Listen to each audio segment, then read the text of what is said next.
fire crews spring into action as flames rip through a Manotick home. I've lived here for like 12 years. I've lived here a long time. 2 people displaced and a pet lost in the blaze.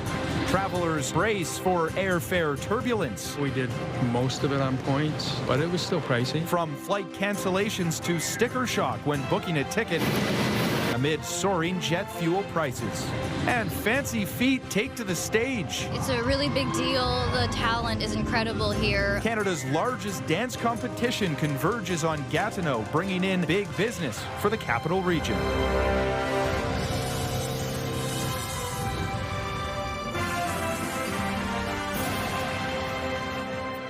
Good evening. We begin tonight with a fire that ripped through a mixed-use property in Manotick. 2 people are displaced and one of their pets has died as fire investigators now work to determine a cause. It happened on Manotick Main Street near Mahogany Harbour Lane. There is a business on the main floor and an apartment on the 2nd floor of that building. CTV's Natalie Van Roy is now back from Manotick and joins us with the latest. Natalie. Austin, Ottawa fire officials say no one was home at the time that crews arrived, and it was a dangerous scene that was difficult to navigate. Fire trucks lined the street in Manotick as crews worked to get a blaze under control Sunday morning. When firefighters arrived, there was smoke and flames coming out of the side that's right behind me here. They made an aggressive attack, went inside with multiple hose lines and began searching the structure for any occupants. Multiple 911 calls came in shortly before 8 a.m. The building on Manotick Main Street has a business on the main floor, an apartment on the top floor. Eva Racine lives there. I'm devastated. I have no idea. They said it started in the kitchen, and I can't think of what could have started in the kitchen. A terrifying morning for Racine. She came home to find the fire trucks at her building and her cat nowhere to be found. Lucky didn't make it. I'm assuming smoke inhalation. She was in the apartment. They couldn't find her. She was hiding, I'm assuming, and they did find her finally, and they brought her out, so I can bury her now. After the fire was under control at 11 a.m., a crew cordoned off the area. The investigators did come to scene. It was too dangerous to go inside to try and look at what the cause may have been. Ottawa fire officials were on scene for hours, including a crew that was keeping an eye on possible hot spots and flare-ups after the blaze was under control. The Red Cross is assisting Racine and her son with a hotel for a few days, but she's worried everything from her home sewing business is gone. I've lived here for like 12 years. I've lived here a long time in that apartment, and I don't know if I'm going to be able to find another place. They didn't get my embroidery machines. That's my way of putting food on the table. Officials will continue to investigate what caused this fire. A damage estimate not yet available. It's also not clear what will happen next for the property. This is an older home, so it created a lot of manual labor for the firefighters to open up walls and ceilings to get at all the pockets of fire. The response also shut down Manotick Main Street for hours, with traffic being rerouted, but the road has since reopened. Austin. Tough scenes there for sure. Natalie, thank you very much for this. CTV's Natalie Van Roy reporting live for us tonight.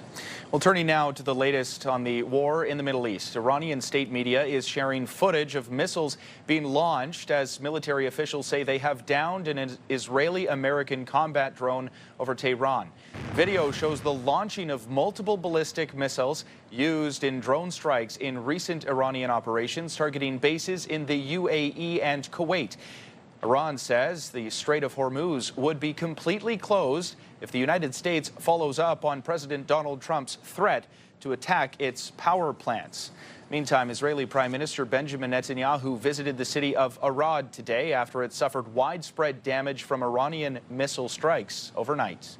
If you want proof that Iran endangers the entire world, the last 48 hours have given it. In the last 48 hours, Iran targeted a civilian area. They're doing that as a mass murder weapon. Luckily, no one was killed, but that's due to luck, not their intention. Their intention is to murder civilians. At least 64 people were taken to hospital as construction equipment was required to move rubble from ravaged buildings and a bus with a shattered windshield. At least 10 apartment buildings were damaged in the strikes, with 3 in danger of collapsing. Meanwhile, Iran's maritime organization says it is ready to cooperate with the International Maritime Organization to improve safety in the Persian Gulf. In a statement posted on Mehr News Agency's Telegram channel, the Iranian representative to the UN Maritime Agency says the Strait of Hormuz remains open to all shipping except for vessels linked to, quote, Iran's enemies. He adds diplomacy remains Iran's top priority. Those comments in response to the latest threats from U.S. President Donald Trump aimed at lowering the skyrocketing cost of oil. As mentioned briefly moments ago on social media last night, Donald Trump wrote, if Iran does not fully open without threat the Strait of Hormuz within 48 hours from this exact point, which was 7:44 p.m. Eastern, the United States of America will hit and obliterate their various power plants, starting with the biggest one first. Now, airfare is often top of mind when booking a trip, especially with the rising costs of fuel. But at the Ottawa International Airport, travelers say they may not be paying too much attention to it just yet. CTV's Josh Morano joins us live with more on this. Josh. Yeah, Austin, higher airline tickets are often tied to not only demand, but also rising jet fuel prices. With the price of fuel skyrocketing, at least one major North American airline is winding down some flights as ticket prices are expected to climb. But at the Ottawa International Airport today, travelers are having mixed experiences.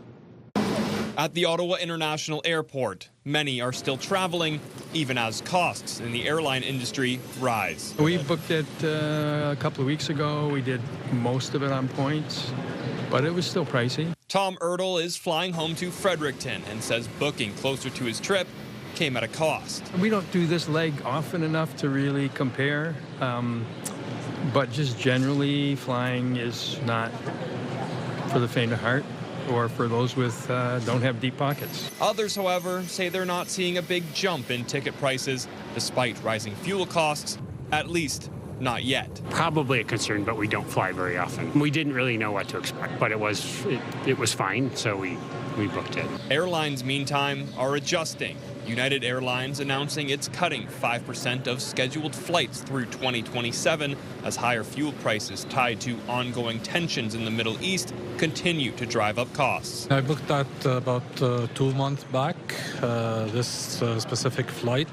But, with the situation currently in the Middle East specifically, it takes several iterations to finally decide on a timing. With the price of jet fuel hovering around $175 US a barrel, there is some concern other airlines could soon follow suit. But for Ertl, that's not a concern, at least not right now. It doesn't trouble me all that much. I've got lots of flexibility. I think the slashing of services and leg space and niggling little fees here and there for things, that's more of annoyance to me. Even looking at flights between Ottawa and Toronto now, prices haven't shifted dramatically. I booked a one-way in February for about $250, and that's still roughly what you'll pay now. But how much longer airlines will hold prices steady despite the high cost of jet fuel is up in the air. Austin. A lot of people will be watching that closely. Josh, thank you very much for this. CTV's Josh Morano reporting live for us tonight.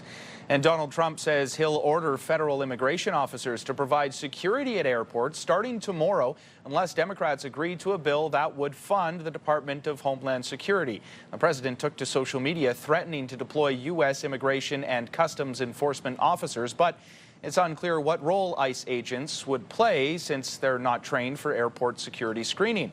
Trump says undocumented migrants would be arrested. The congressional standoff is contributing to the disruptions at major American airports and long screening lines as TSA agents continue to work without pay and staffing shortages are adding to the delays.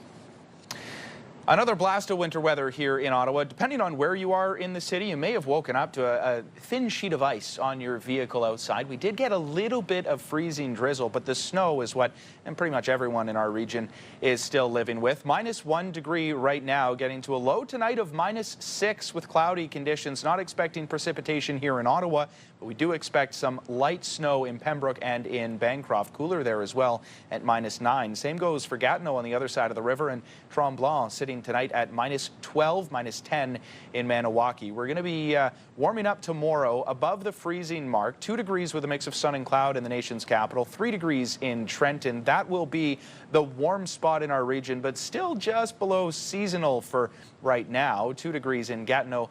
Again, that mix of sun and cloud there as well. 2 children in Trois-Rivières have been found safe and sound after an Amber Alert went out early this morning. Quebec Provincial Police say the children, ages 2 and 4, were found in Saint-Paulin, about 60 kilometers northwest of where they were reported missing. The Amber Alert was issued at around 4:30 Sunday morning, going out to phones here in the nation's capital as well. The children were found safe just before 8 a.m. Police say a 29-year-old woman has been arrested. Former Ontario MPP Randy Hillier will be facing a revived criminal case linked to the 2022 Convoy protests. Hillier was charged in connection with his alleged role in the demonstrations that flooded Ottawa's downtown core for weeks. Participants spoke out against COVID vaccine mandates and the federal government, and the independent MPP had faced accusations including assaulting a peace officer. But the charges were stayed in 2024 after a judge ruled it had taken too long for the case to go to trial. However, last week, an appeal judge ruled otherwise and sent the case back to Superior Court. Well, thousands of dancers have taken to the stage this week as the largest dance competition in Canada takes over the Hilton Lac-Leamy Convention Centre in Gatineau. And CTV's Kimberly Johnson is back from that event today. She joins us with more. Kimberly. Austin, from contemporary to ballet and everything in between, dancers are putting their best foot forward in what is a fierce competition. Passion, creativity, and precise footwork. It's a really big deal. The talent is incredible here. It feels so good. I cried. 3,000 dancers from Quebec and Ontario landing in Gatineau for the Hit the Floor dance competition. Over the course of 5 days, more than 1,000 routines are performed on the stages in the Hotel Lac-Leamy Convention Centre. It really pushes me to go above and beyond. At which Tiagen, who has been practicing her routine for months, is for the first time competing solo. I would like to do this as a career later on, so that is such a big opportunity for me to be able to dance and do comp and push myself above and beyond. It's the first of 3 Hit the Floor competitions, which run in 3 cities from March until May. Organizers say that makes it the largest multi-style dance competition in the country. Hip-hop, ballet, and contemporary dance, by novice all the way to elite dancers. You always have to put in the most amount of work to give your best chances, but you can never go in there with any expectation because you just know that you're going to be surrounded with such incredible talent. Organizers say it's expected to bring in more than a $7.8 million boost to Gatineau. 27,000 spectators who come to visit us this weekend. It's really amazing. Judges looking for technique, choreography, performance, and passion. I think a passionate performer cannot contain their passion within their body, and so then there's a really clear reason of why you're dancing, why you need to be sharing it. Dancers bringing just that. Oh, I feel amazing. I wasn't expecting it, so it's like I feel accomplished right now. The competition in Gatineau wraps up today and then moves to Montreal, the Montreal region, next month before finishing off in Quebec City. Austin. Yeah, we're lucky to have this one too. It's always a huge event and brings in so many people. Kimberly, thank you very much for this. Well, a Canadian dream to send the country's first rover to the moon has been canned. The Canadian Space Agency has cancelled its Lunar rover mission as part of Prime Minister Mark Carney's comprehensive spending review. CTV's Garrett Berry has the details. For dreamers young, going into space and discovering stuff. To see what it's like to be on it. And older, the moon is The moon is important. The moon's a big resource. There's something about a space mission that simply excites. We're in a full universe, and we can't be really the only thing that's alive out there. But when hope hits fiscal reality, horrible housing market, horrible job market, goods are getting way too expensive. Each year it just gets more and more expensive. Tough decisions are sure to follow. So the Canadian Space Agency has now canned its plan to send a first-ever Canadian-built rover to the moon's south pole, part of cost-cutting measures estimated to save $33 million over the next 3 years. The rover would have searched for ice on the moon's surface as part of a 14-day mission in the same area where NASA hopes to send astronauts aboard Artemis 4 in a few years' time. This was going to be really exciting, and it's sad that it's going away. On the other hand, I'm wary of the fact that science and scientists have to walk a line with the public. Because as Ottawa is pulling back here, it is spending on space exploration elsewhere. $200 million was promised last week to lease a space launch pad in Nova Scotia for 10 years. Riskin says it's become important to show that researchers are spending wisely and prudently as the economy sputters. The people are having trouble paying for gas and paying for groceries. I think it's really important for the Canadian space science community to meet that moment. He said it's a matter of credibility, and this next generation of Canadians agree. We got pretty far. There is some we didn't explore, but we could hold off for a bit. I feel like spending the money back at home would be more beneficial because we don't know our own planet well enough. Garrett Berry, CTV News, St. John's. U.S. and Ukrainian teams held what are being called constructive talks in Florida just yesterday, focused on resolving outstanding issues as the parties seek to reach a peace agreement to end Russia's war on Ukraine. Продовжується. Ми намагаємося закінчити цю війну Росії проти України. Ukrainian President Volodymyr Zelensky says his team met with U.S. Special Envoy Steve Witkoff and U.S. President Donald Trump's son-in-law, Jared Kushner. Zelensky says main goals included resuming trilateral talks and Washington continuing to let NATO countries buy American weapons for Ukraine. The talks are expected to continue today. Kremlin spokesperson Dmitry Peskov said Friday that a new round of U.S.-mediated talks between Russia and Ukraine will likely start soon. In the meantime, there was a somber and emotional ceremony this weekend for the families of 3 Quebec soldiers who were honored for their service in Ukraine.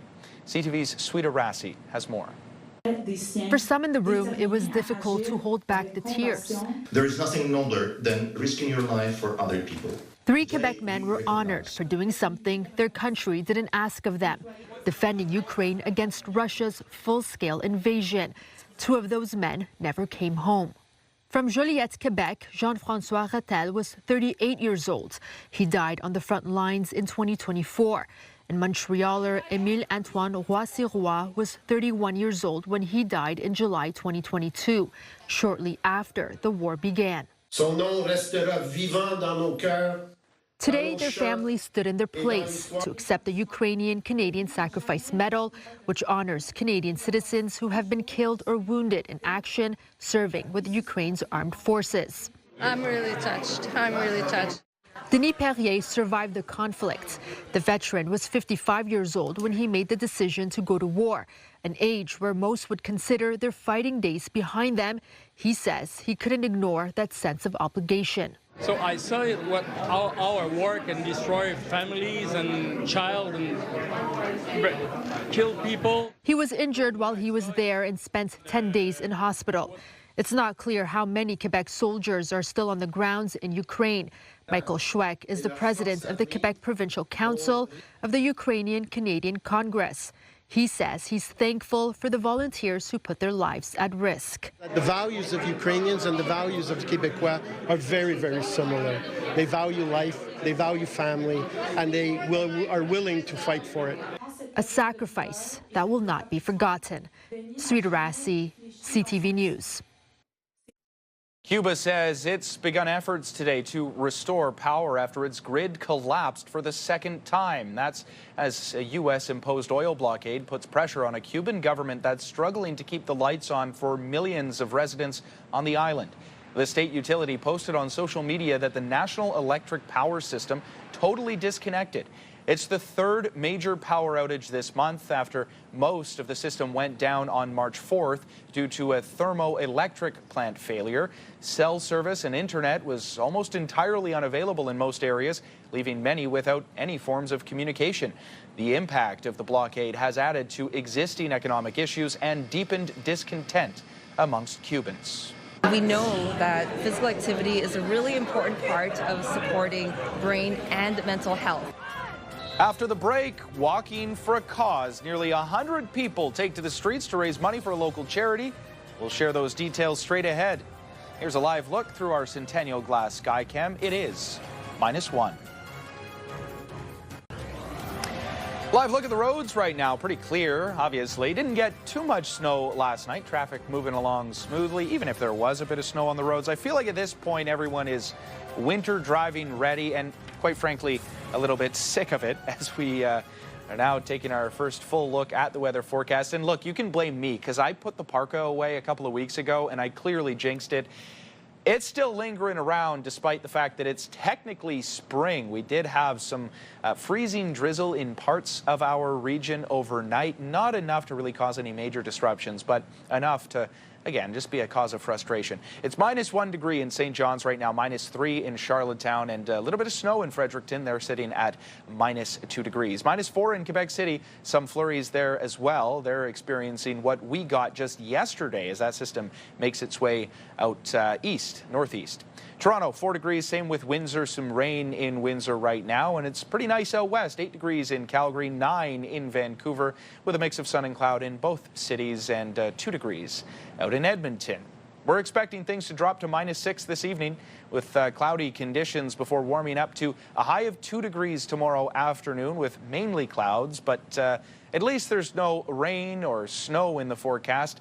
I wish I could say the same for the Ottawa Valley. They do have a chance of flurries tonight and into tomorrow afternoon. -9 the low this evening, 0 the high tomorrow. -7 is the low along the Seaway. Cloud coverage everywhere you look, most likely, with a high of 2 for tomorrow afternoon. So the 7 days shows us that to start the work week, 2 degrees. Tuesday, same deal. Basically copy and paste those conditions from Monday. Then the flurries, 40% chance they return on Wednesday, 60% on Thursday. Nice sunny conditions on Friday, but a high of just -1 degrees.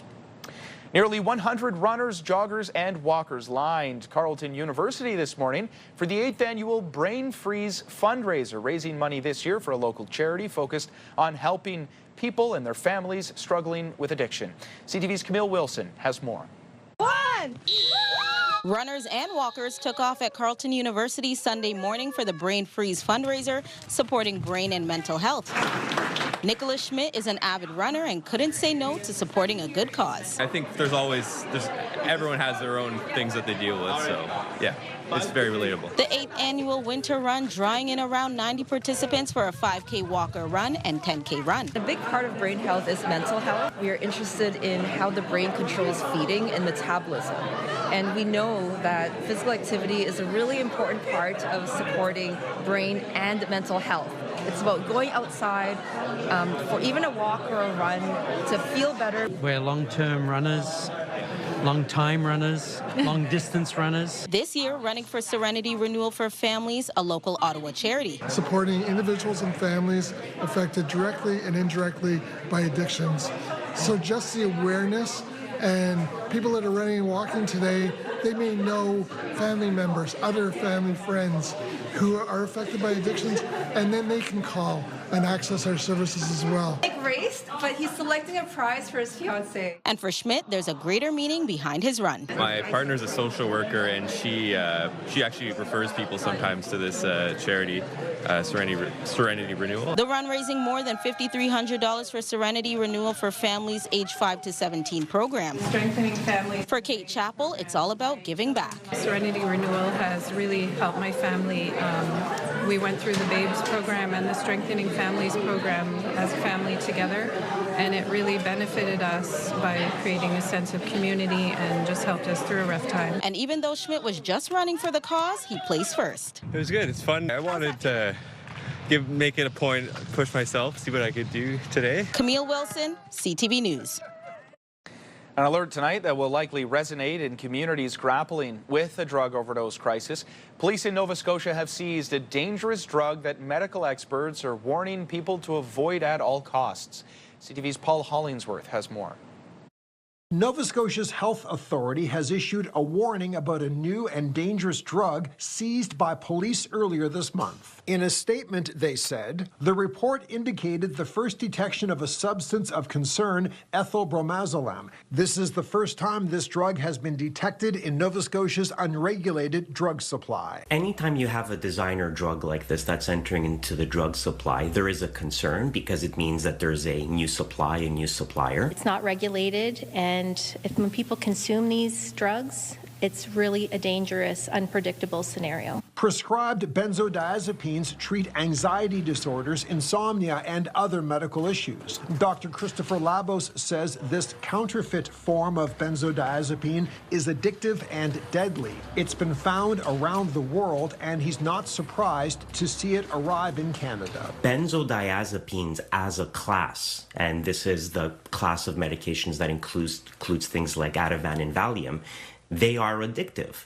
You can overdose on them. They are dangerous medications, which is why we've been shying away from them in the medical community. Illegal and unprescribed forms of these drugs are the focus of national drug enforcement strategies. If we can stop those drugs coming into our community and then working with our partners and intelligence partners to further that story of where these drugs are coming from, then that's all of us working together to make all of our communities safe. CTV public safety analyst Chris Lewis says it's difficult for police to track how these drugs are entering Canada. It's like a whack-a-mole situation where ultimately one pops her head up, police try and knock it down, another one pops her head up. Labos sees targeting the demand for these drugs as a possible solution. If you treat addiction like a medical illness, and you get these people into rehab and get them free of their addictions, you eliminate the demand for these medications. Dr. Labos says eliminating that demand is linked to law enforcement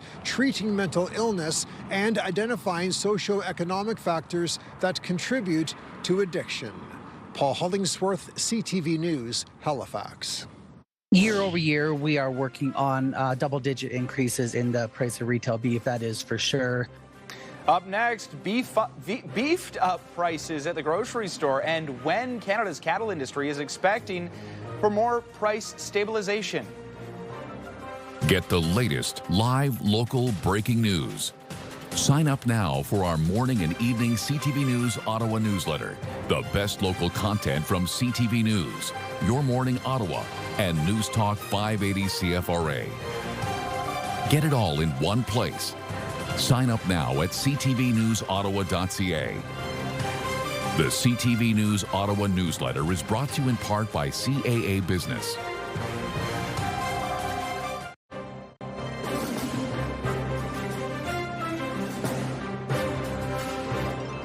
The price of beef continues to rise despite signs the cattle industry is becoming more stable. CTV's Quinn Keenan has more on what we can expect and when we can expect the cost of steak to become more lean. Beef prices have continued to rise over recent years. New data from Statistics Canada shows beef prices have risen 14% year over year. An increase year over year, we are working on double-digit increases in the price of retail beef, that is for sure. A lot of it has been driven by the rebuild that's now going on in Canada. The biggest driver behind these increases has been smaller herd sizes. Ranchers in southern Alberta shrunk their herds to stay profitable amid drought. A similar situation in the Midwestern United States has compounded the problem. So when there's a drought in the Midwest U.S. and a drought in the prairies in Canada, the two were kind of combined together to have a little double whammy, and both sides of the border reduced their cow herds. It will likely be at least a couple years before prices begin to stabilize. It typically takes about 3 years for a calf to grow to the point it can be processed. We have to retain a heifer, then get the heifer bred, then she has a calf, then the calf has to be fed and grown up and processed, and that's almost a 3-year process. There are some signs the Canadian cattle industry is recovering. Better weather conditions have encouraged ranchers to grow their herds. At the start of 2026, there were 11.1 million cattle in Canada, which was 2.3% higher than 2025. That's the first year-over-year increase since 2018. Now that we had some favorable weather conditions last year, we're starting to see producers really want to expand their herd. This year, the January 1st number was the first indication of that. Quinn Keenan, CTV News, Lethbridge.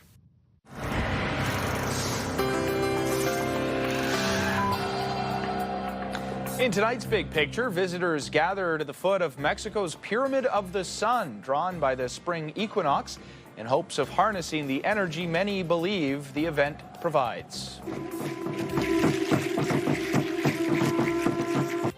Located 50 kilometers north of Mexico City, the Pyramid of the Sun was constructed about 2,000 years ago, and it has long been a focal point for significant gatherings during astronomical events. This year was no different. Crowds assembled outside to watch hot air balloons rise against the backdrop of the pyramids at dawn, hours before the archaeological site opens.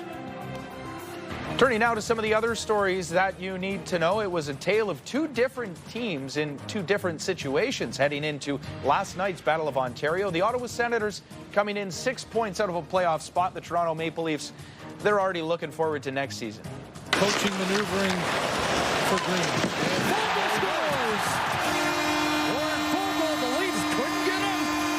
Warren Fogle makes it 3-0 for the Sens, and that hole was too deep for the Leafs to climb out of. Ottawa skates away with a 5-2 win. They lead the season. They take the season series, or lead it right now, I should say, 2-1 over the Buds. The Sens are now 3 points behind the Detroit Red Wings for the last wild card spot in the Eastern Conference, and they head to New York to play the Rangers tomorrow. That's before a crucial game against Detroit on Tuesday. Man, I think she was anticipating maybe a wraparound there and was defending low and deep. And they score again! It was a tough loss against Minnesota for the Ottawa Charge, but they're trying to get back onto the right foot. They are on the road taking their talents to Winnipeg tonight for a game against the Montreal Victoire. This is part of the PWHL's takeover tour. Again, they're looking to get back into the win column after a 5-0 loss to the Minnesota Frost on Wednesday. Ottawa sits 5th in the league. There are 9 games left in the regular season for the Charge. Tonight's game gets underway at 7 o'clock. Drivers continue to feel the pressure of fuel prices at the pumps as a result of the conflict in the Middle East. This footage was shot last night, but the average of gas right now, the average price of gas in Ottawa has climbed once again. According to GasBuddy.com, the average price of regular fuel here in the capital is now sitting at around $1.70 a litre. Raising money this evening to raise money for 2 wheelchairs this evening. Dreamers Walk Canada hosted the 3rd annual Warriors Gala at the Orpheus Theatre last night. You just heard from the event's MC, that's CTV's Natalie Van Roy. All the proceeds from this fundraiser go to support Dreamers Walk Canada's programming and to Easter Seals Camp Marywood to cover the cost of 2 new wheelchairs. Camp Marywood is a fully accessible summer camp, giving every child the chance to have fun. It is located in Perth. Those Nordic countries, they have a style of living, they're happy. In case you missed it this week, they say you can't buy happiness. We'll take a look at the latest happiness report that shows Canada is on a significant slide when it comes to being happy. Those details straight ahead. Ottawa's favorite cash contest is back, and it's big. Move 100's $50,000 Beat the Bank. 7 vaults. You decide how much to take home. Sound the alarm, you lose it all. Be listening weekdays for your chance to win. A new immersive virtual reality gaming experience will be opening on Rideau Street in the former home of Steve's Music. Signs for Another World VR have been installed at 308 Rideau Street. It is still unclear when the business will open its doors. Steve's Music closed last year after 42 years in business at that location. Well, in case you missed it this week, Canada has dropped to 25th place in the World Happiness Rankings. That's according to a new report. The question is, could all that doom scrolling be having an impact? Well, researchers, they're highlighting heavy social media use contributing to a sharp decline in well-being among young people. CTV's Peter Sperling reports. Fun with family outside, a recipe for happiness. It makes me happy that I get to skate with my grandma.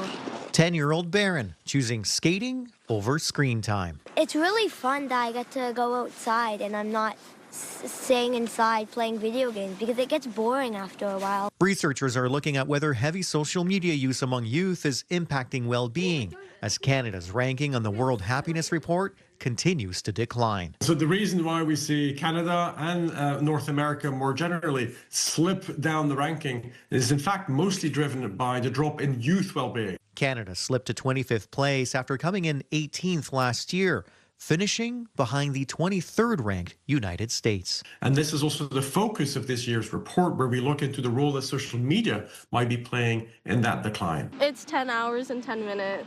Trina Chu, an Algonquin College student, says she spends more than 10 hours a day on average on her phone and says it does impact her happiness. I tend to doom scroll too, to kind of boost up my serotonin and my dopamine. It's something experts at CHEO are also noticing. Before screens ever came along, people seemed to be happier and people connected with that which they really needed.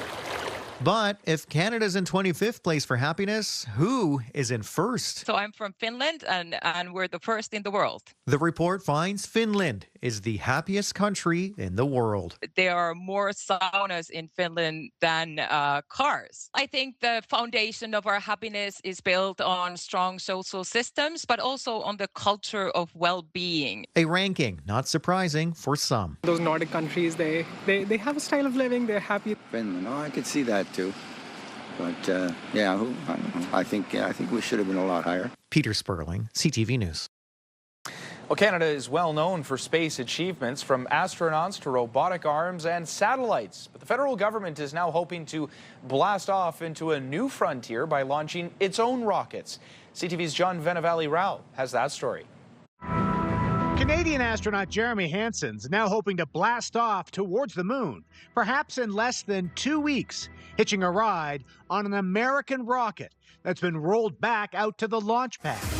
Well, this week, Ottawa gave a lift to several Canadian companies aimed at establishing sovereign capability in our own country when it comes to going into orbit. We've made a decision.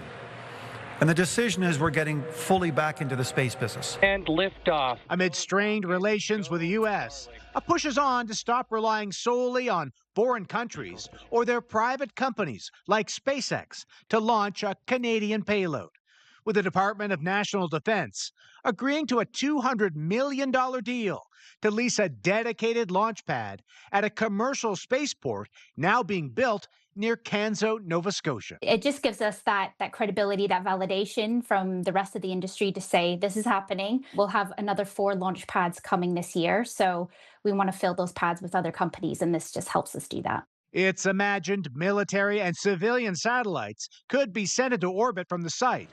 The government is also awarding $8 million each to 3 companies, dreaming of developing made-in-Canada rockets, including Nordspace, a Markham, Ontario-based firm which employs 30 people. This means that we can hire more people more quickly and move into our new facility, as we are in a couple of weeks, 10 times our size. Nordspace is now preparing for a suborbital test launch this spring from a spaceport it built on the coast of Newfoundland.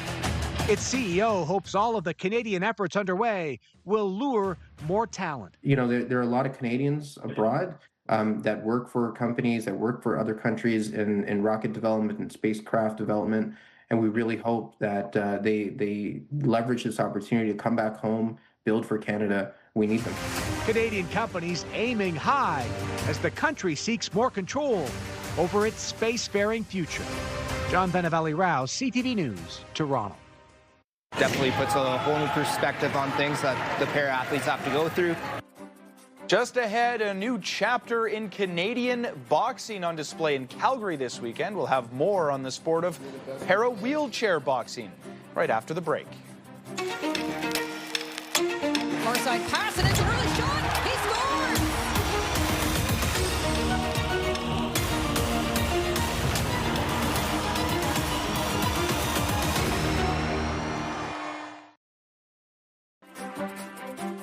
It was a historic moment in Canadian sport that was on display in Calgary this weekend with the debut of para-wheelchair boxing at an elite level competition.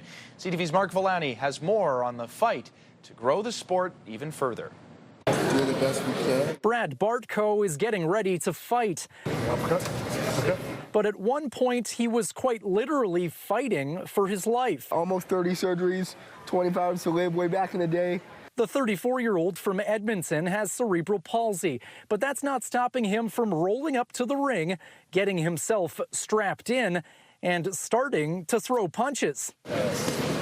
Bartko is showcasing the sport of para-wheelchair boxing, part of a Boxing Canada event held in Calgary. It's his first ever opportunity following only 9 months of training. 3 days a week, sprinting in the chair, pads. It's everything a normal boxer goes through. Bartko is fighting against Stefan Mezabrowski, an able-bodied Winnipeg boxer. There's still not enough para-athletes competing, but the hope is to change that. Definitely puts a whole new perspective on things that the para-athletes have to go through. A lot more tiring than I thought it would be. You got to grow the sport both provincially and nationally. Para-wheelchair boxing is not yet recognized as a Paralympic sport. To receive that status, it needs to be more widely practiced in at least 32 countries across 4 continents. Boxing Canada is working on a plan to get more members involved. We want to have a framework available for them so that they can quickly move into a competitive team or a competitive club. Great hook, Brad. Alex Hallett is Bartko's coach for the day.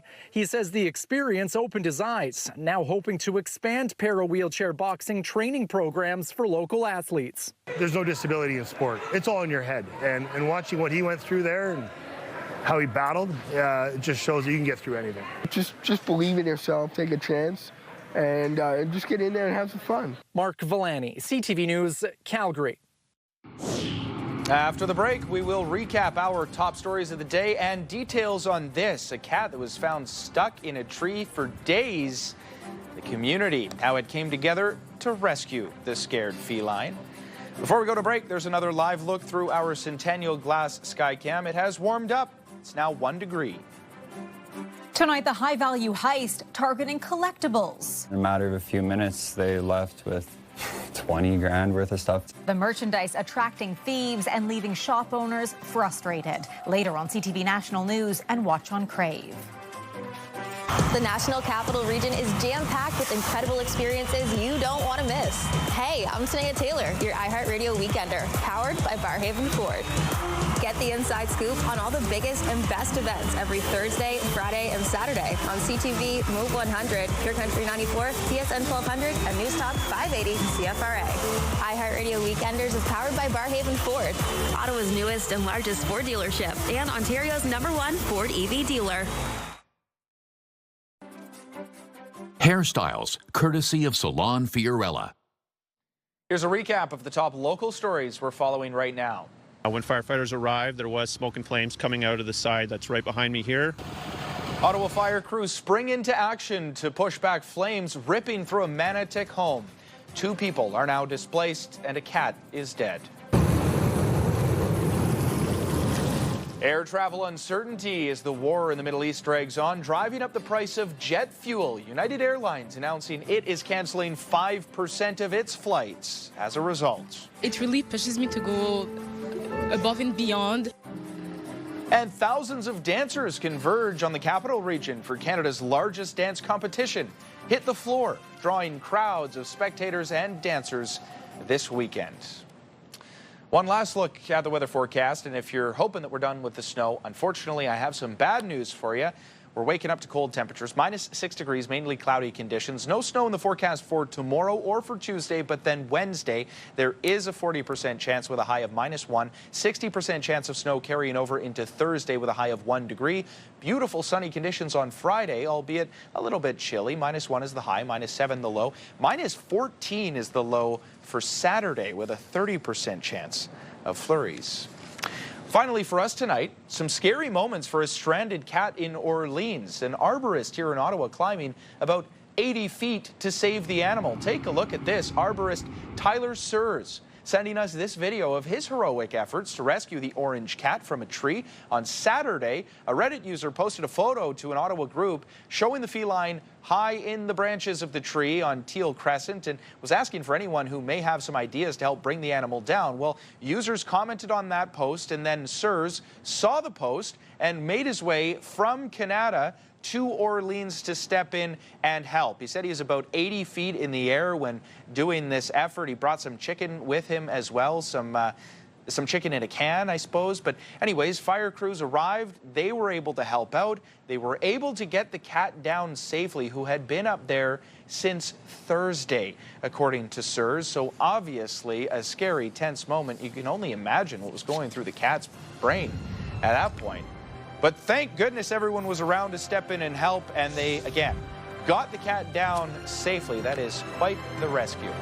Thank you very much for watching, everybody. Have a great night.